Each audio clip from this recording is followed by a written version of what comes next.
Good morning.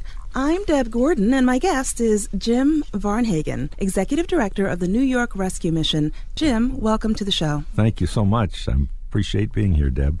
Well, most people know that the Super Bowl is next Sunday, but the Rescue Mission is going to have its own Super Bowl, spelled S-O-U-P per bowl. And I think that's a very clever play on words. Tell us about the Super Bowl. The Super Bowl, we have a kickoff, and that's going to be on Monday. We're just going to have a great time having soup all week long from special sources.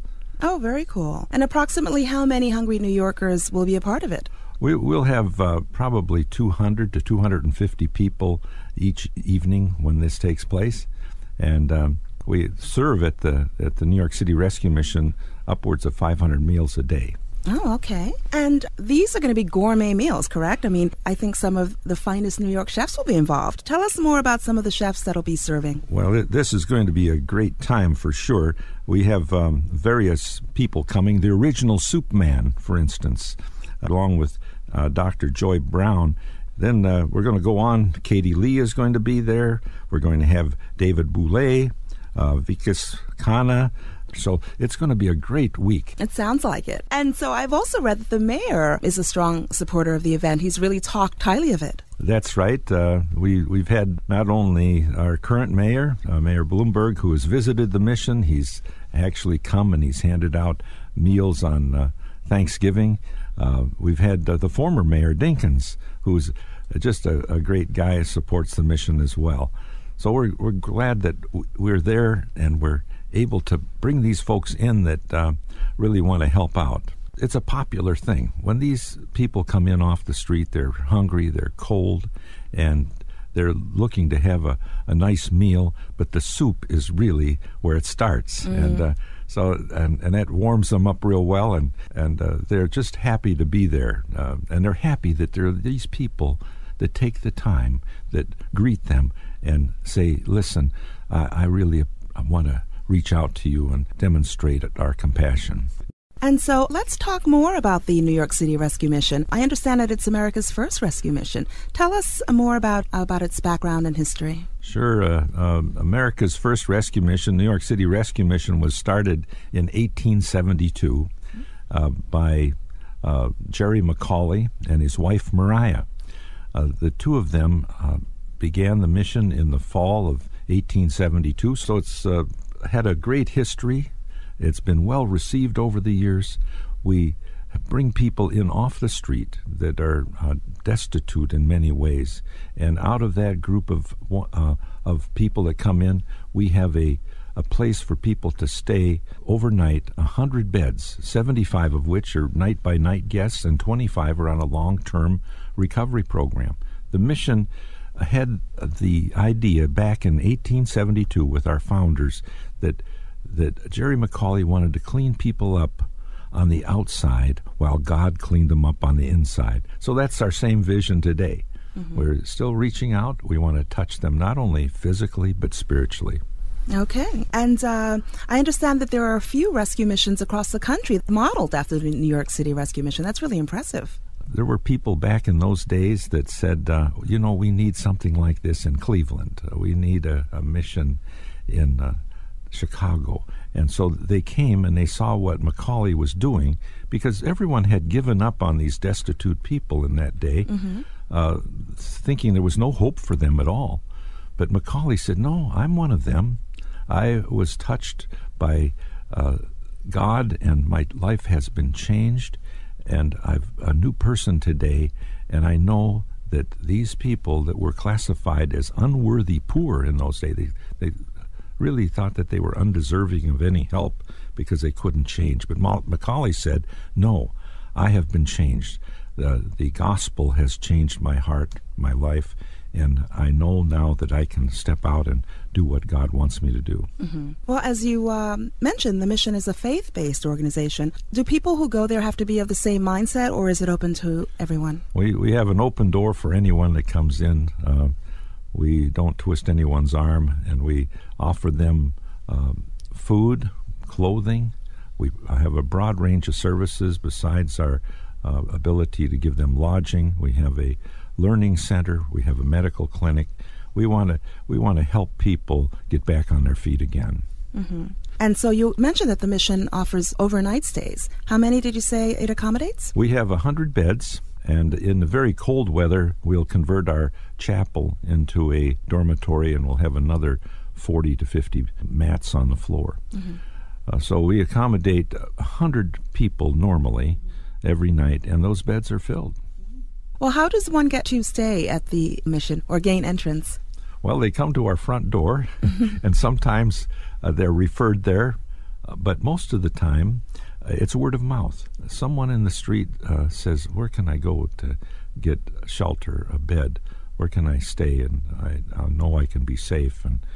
And they'll say, well, go to New York City Rescue Mission. So it's by word of mouth, and they come to our front door, and we accept them. They can stay there the first time people 7 nights in a row. Mm-hmm. Then after that, because of the demand, mm-hmm. We have to put their names in a hat, and they can get a bed through a lottery system. But first-timer, automatic, 7 nights. And out of that group of people, there are those that say, yes, I'd like to be on your long-term program, a 1-year-long 12-step program where they can then get their feet firmly planted and get some help for their addiction problems, for the emotional problems, for various other difficulties that they might have in life. Now, is that the residential recovery program? That is. Well, tell us more about that, please. Sure. We have anywhere from 25 or so people on that program. It's for men. We have dormitories, so they stay in a dormitory together. They'll come into the program, and the first thing they'll talk about is truth. The Bible says the truth shall set you free. And so they need to deal with truth. They have not been truthful oftentimes to their employer. They haven't been truthful to themselves, to their families. And they have to deal with some of these basic underlying issues. On the surface, there's the alcohol, the drugs, and so on. But underlying that is some very difficult emotional problems. And so we have pastoral counselors that work with them and deal with those underlying difficulties that they have. Once they deal with those underlying things, I just mentioned truth, for instance, mm-hmm. and trust is another. It's hard for people to trust one another. And so they need to know how to trust their employer, trust themselves, trust God eventually. Mm-hmm. We hope they'll do that. Okay, so the program addresses the needs of the homeless with drug and alcohol abuse and other issues. That's right. Mm-hmm. And, I imagine that it is very challenging to even attempt to take part in a program like that because, in addition to the substance abuse, as you mentioned, many of them have been homeless and already alienated from society, and their spirits must really be low. So talk about some of the ways that the recovery program works on these individuals. I understand that education is a big part. That's right. We have a learning center, and they're required once they're on the program to stay for upward of a year. And part of their assignment is to go to the learning center, and if they don't have a GED, we have a wonderful teacher. This lady happens to be a retired assistant principal from the New York schools, and she used to teach teachers how to teach. Now she comes and helps people that come into the mission get their GED. So it's a wonderful class. That's one of the things. And the other is work therapy. Oftentimes, homeless people have not been working. They need to develop that skill once again. So we have assignments. The mission is like home to them. And when I was a kid, I used to have to carry the garbage out. And I had, in my day, I had to put coal in the furnace, and there was ashes that I had to shovel out of the furnace. So I had certain things that, that built up my responsibilities, and we work on each person being responsible once again. Interesting, very interesting. So tell us about some of the courses that are offered. Well, for instance, once a person comes through the program, there's life skills training. How do they handle money? How do they handle their time?